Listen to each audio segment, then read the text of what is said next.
प्यारे मित्रों, कल मैंने संकल्प की बात की थी और ये बताया था कि संकल्प का सदुपयोग करना है, दुरुपयोग नहीं। और ब्रह्मचर्य के बारे में बात बताई थी कि ब्रह्मचर्य घटता है, साधा नहीं जाता है। आज हम बताने जा रहे हैं कंसिस्टेंसी और विल पावर हो गया, कंसिस्टेंसी हो गया और पेशेंस हो गया। तीन चीज़। अगर आपके जीवन में विल पावर है, कंसिस्टेंसी है और पेशेंस है तो आपको मुक्त होने से कोई नहीं रोक सकता है। आप होगे ही होगे। संकल्प के बारे में बात हो गई, विल पावर के बारे में बात हो गई। अब हम चलते हैं कंसिस्टेंसी। हम जो भी कार्य कर रहे हैं उसे सतत करें। सातत्य बहुत जरूरी है। जैसे आप एक प्लाट बना रहे हो अपना, और प्लाट बनाते समय आप बोरिंग करा रहे हो, तो आप ज़मीन में मान लीजिए कहीं 1 मीटर खोदे, पानी नहीं आया। आपने सोचा यार पानी नहीं है, छोड़ो। फिर जाके दूसरी जगह 1 मीटर खोदे, थोड़ा थोड़ा खोद रहे हो 1-1 मीटर, पानी नहीं आ रहा, पूरा प्लाट आप खोद डालो, पानी आपको कहीं नहीं मिलेगा। क्यों?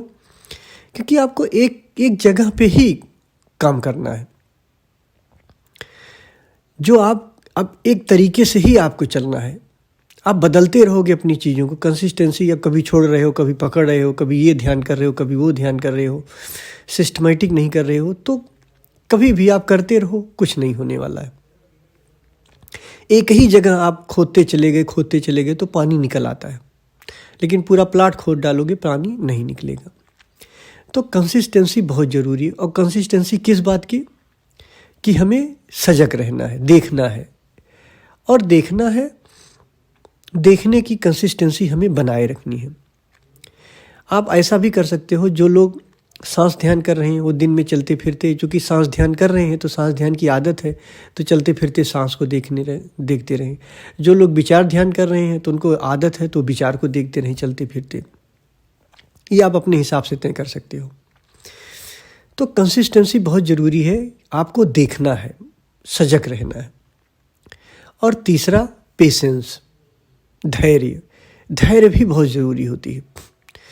धैर्य की हम एक कहानी सुनाते हैं जो मुझे बहुत अच्छी लगती है। एक बार नारद भगवान से मिलने जा रहे थे। तो जब वो जा रहे थे तो रास्ते में प्रतीकात्मक कहानियाँ होती हैं, लेकिन कहानियों को अपने जीवन से आप रिलेट कर सकते हो। तो रास्ते में उनको 2 साधक मिले, 2 तपस्वी मिले, जो पेड़ के नीचे, पीपल का पेड़ था जिसके नीचे साधना कर रहे थे। तो जो पहला तपस्वी था वो नारद से पूछता है कि आप कहाँ जा रहे हैं? तो नारद कहे मैं भगवान से मिलने जा रहा हूँ, अगर कुछ पूछना हो तो बताओ, मैं पूछ लूँगा। तो तपस्वी ने कहा कि 10 साल हो गए मुझे तपस्या करते करते इस पेड़ के नीचे, जरा पूछ लेना अभी कितना समय और लगेगा मुझे भगवान को पाने में, परमात्मा को पाने में, परमात्मा मुझे कब मिलेंगे? नारद कहे ठीक है। आगे बढ़े, दूसरा तपस्वी मिला। दूसरा तपस्वी मगन था, साधना कर रहा था। नारद कहे कि भाई तुम्हें भी पूछना है, मैं जा रहा हूँ भगवान से पूछने।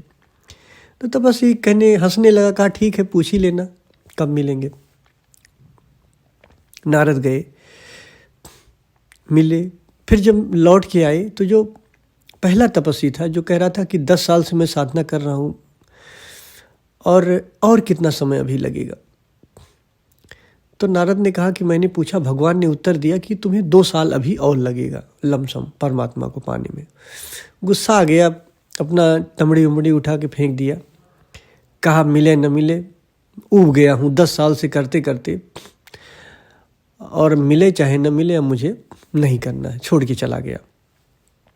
दूसरा तपस्वी था, तो नारद उसके पास पूछे। तो तपस्वी कहा क्या हुआ, पूछे। तो नारद उसको बताए कि भाई पूछा तो मैं था तुम्हारे लिए, लेकिन भगवान ने कहा कि इस पीपल के पेड़ में जितने पत्ते हैं तुम्हें उतना समय लगेगा। तो तपस्वी नाचने लगा, कहा परमात्मा मिल जाएगा यही क्या कम है। इस पीपल नहीं, हजारों पीपल में जितने भी पत्ते हों, अगर उतना भी समय लग जाए और इतना मुझे कोई रिश्योर करा दे, निश्चित करा दे, निश्चिंतता दे दे कि परमात्मा मिल जाएगा, यही क्या मेरे लिए ये तो बहुत कम है जो आपने बताया। नाचने लगा खुशी में, और कहते हैं उसी समय घटना घटी और वहीं उसको परमात्मा मिल जाता है। तो धैर्य, पेशेंस की बहुत ज़रूरत होती है इस साधना में। जब हम सत्य के रास्ते पे चलते हैं तो हमें पेशेंस की बहुत ज़रूरत होती है। हम अधैर्य ना हो। जैसे ही अधैर्य होते हैं हमारा मन हावी हो जाता है, और हमारे हार का सबसे बड़ा कारण हमारा मन होता है। तो संकल्प पावर, विल पावर, कंसिस्टेंसी और पेशेंस, ये 3 चीज़ अगर हमारे जीवन में है तो समझ लीजिए घटना घटना ही है हमारी लाइफ में। हम स्वयं तक पहुंचने में हमको कोई नहीं रोक सकता है। मैं कौन हूं, स्वयं तक पहुंचने में कोई नहीं रोक सकता है। भाई आपकी आइडेंटिटी है ना, आप क्या हो, उस तक पहुंचने में कोई नहीं रोक सकता है। तो उम्मीद है आप समझे होंगे। धन्यवाद।